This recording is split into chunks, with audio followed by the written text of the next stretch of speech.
سلسلة ماذا قال المشاهير تأخذك في رحلة شيقة عبر أقوال وحكم أعظم الشخصيات التي أثرت في التاريخ وغيرت حياة الملايين. نكشف في كل حلقة عن كلمات خالدة مليئة بالحكمة والإلهام من العلماء، المفكرين، الفنانين، والقادة الذين صنعوا الفارق. سواء كنت تبحث عن رؤية جديدة للحياة أو ترغب في تعلم دروس من خبرات الآخرين، هذه السلسلة ستمنحك القوة لتطوير ذاتك. أحلامك. انضم إلينا لاستكشاف المعاني العميقة وراء كلمات المشاهير، واكتشف كيف يمكنك تطبيقها في حياتك اليومية. وهيكون معاكم في السلسلة الأستاذ كيرو، ويلا نبدأ مع بعض. ومتنسوش الاشتراك وتفعيل زر الجرس ليصلكم كل جديدنا، وعمل لايك وشير عشان الكل يستفيد. Marie Curie once said, "There is nothing in life to be feared, only understood." It's a sentiment that shaped her life's work, a quiet declaration of defiance against ignorance and an unyielding commitment to discovery. But how did these words come to define not just her legacy, but the very spirit of her existence?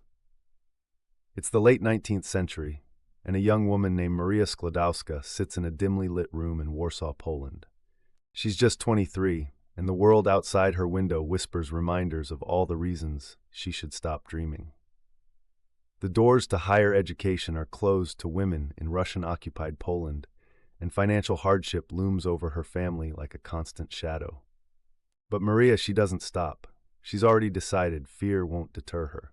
She finds a way, first by studying in secret at an underground institution known as the Flying University, where women like her can quench their thirst for knowledge despite the barriers. But Maria's curiosity is too vast, too insistent to be contained within Warsaw's borders. Eventually, she makes her way to Paris, rechristening herself Marie as she enters the hallowed halls of the Sorbonne.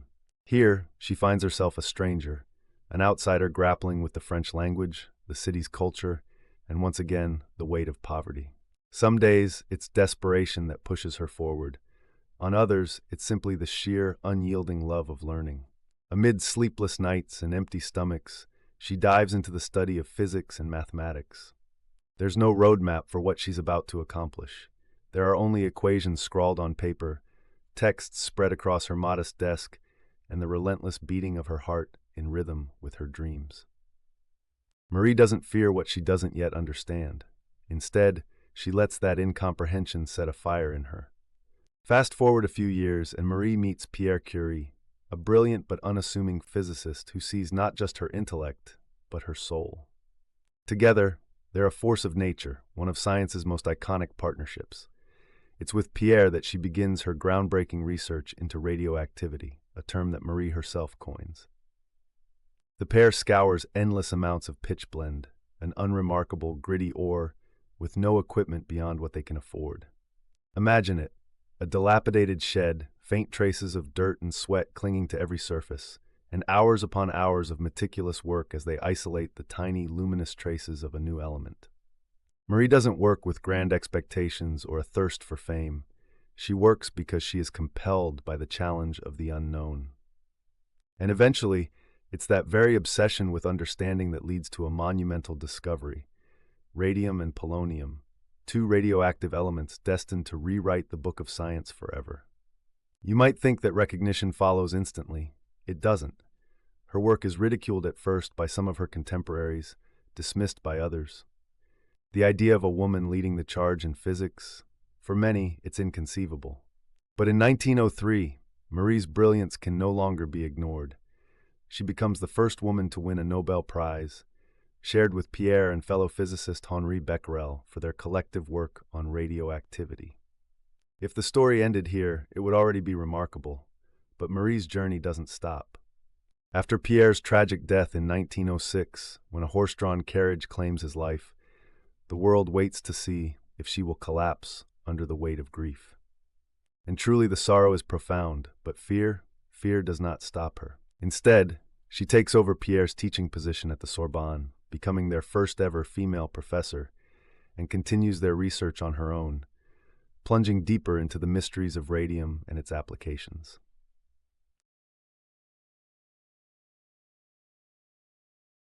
Her second Nobel Prize comes in 1911, making her the first person ever to win in two different scientific disciplines, physics and chemistry.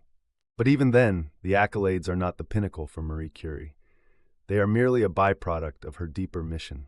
For her, knowledge is as essential as breathing, a way to illuminate the darkness for all humanity. And yet, scientific progress often comes with a price. Decades of exposure to radioactive materials leave their mark on Marie's health. She falls ill, her body succumbing to the very phenomena she spent her life studying. Even so, she doesn't express regret. To her, the pursuit of discovery is worth simply everything. There is nothing in life to be feared, only understood. Could she have known how her words would echo decades after she first spoke them? Could she have imagined the millions she would inspire, scientists, dreamers, humanitarians, all embracing the unknown with courage instead of trepidation? When we think of Marie Curie today, it's easy to be dazzled by the accolades, the groundbreaking discoveries, the Nobel Prizes. But perhaps her greatest legacy isn't in the mystery of radium or the textbooks that bear her name. It's in her refusal to fear what she didn't understand, in her insistence that knowledge is the antidote to fear, a gift meant to be shared with the world. Even now, her story whispers through history. Fear has no hold on those who seek to understand, and understanding, it has the power to transform everything. ولو عجبكم الفيديو واستفدتوا يا ريت ما تنسوش الاشتراك ولايك والشير. كنتم مع الأستاذ كيرو، وانتظرونا في فيديوهات جاية كتير إن شاء الله.